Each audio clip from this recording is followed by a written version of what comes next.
Two more important rules to talk about if we want to know the shortcuts for taking derivatives are the product rule and the quotient rule. So we said that the derivative of a sum is just the sum of the derivatives. That was nice. It turns out for a product it's not quite so easy. You can't say that the derivative of a product is just the product of the derivatives. It does not work. It's one of the most common errors on the AP test. You need to not make it. So if I want to take the derivative of a product, the derivative of function u times function v, it's the actual function u just copied over times the derivative of v plus v just copied times the derivative of the u. So what I like to think in my head, I think the first times the derivative of the second plus the second times the derivative of the first. So this is an example we can walk through just to prove that for polynomials, we said it's easy to multiply the polynomial together to get one big long polynomial. We're going to find the derivative both ways here. So if I have x squared plus 3 times 2x cubed plus 5x, in this first column down here, I'm just going to multiply those two polynomials together, get 2x to the 5th plus 5x cubed plus 6x cubed plus 15x. I can take the derivative of that after I combine the like terms. The 5 comes to the front and multiplies the 2, the 3 comes to the front and multiplies the 11. I get 10x to the 4th, 33x squared plus 15. So maybe you wonder, why do I even have to learn the product rule?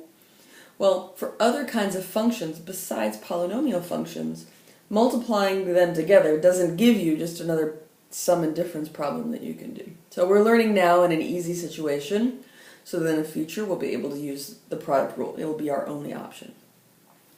I could instead have done this. If I want to take the derivative of two functions multiplied together, notice here the first function is x squared plus 3. The second function is 2x cubed plus 5x. So what I have here is the first function times the derivative of the second plus the second function times the derivative of the first. If you're taking the free response section, feel free to stop there. We're going to multiply it together just to prove that we got the same answer as when we took the derivative by starting with multiplication. So multiply that out and combine like terms, we do in fact get the same derivative.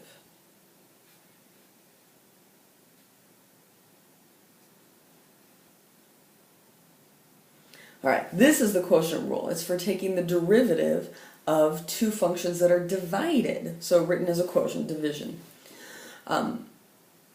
So again, if I have u divided by v, are the two functions I want to take the derivative of. This is v, the bottom function, times the derivative of u, minus u times the derivative of the bottom function, all over the bottom function squared. My personal preference, I think of this as the derivative of a high function divided by a low function. Then my derivative is low d high minus high d low, all over low squared. I find that so enjoyable to say that I've never forgotten it. So here's an example. I want to take the derivative of 2x cubed plus 5x over x squared plus 3. This is the low function. This is the high function. So notice here my derivative is low times the derivative of high minus the high function times the derivative of low, all over what was in the denominator, the low function, squared. Second most common mistake in calculus is to not distribute that subtraction. Now sometimes if this is a free response section, you don't have to multiply it at all. You could leave this answer, it would be perfect. But if you're taking a multiple choice, you need to make your answer match an answer choice somewhere. Make sure that you're distributing the subtraction in the numerator. We'll do the examples in the next slide set.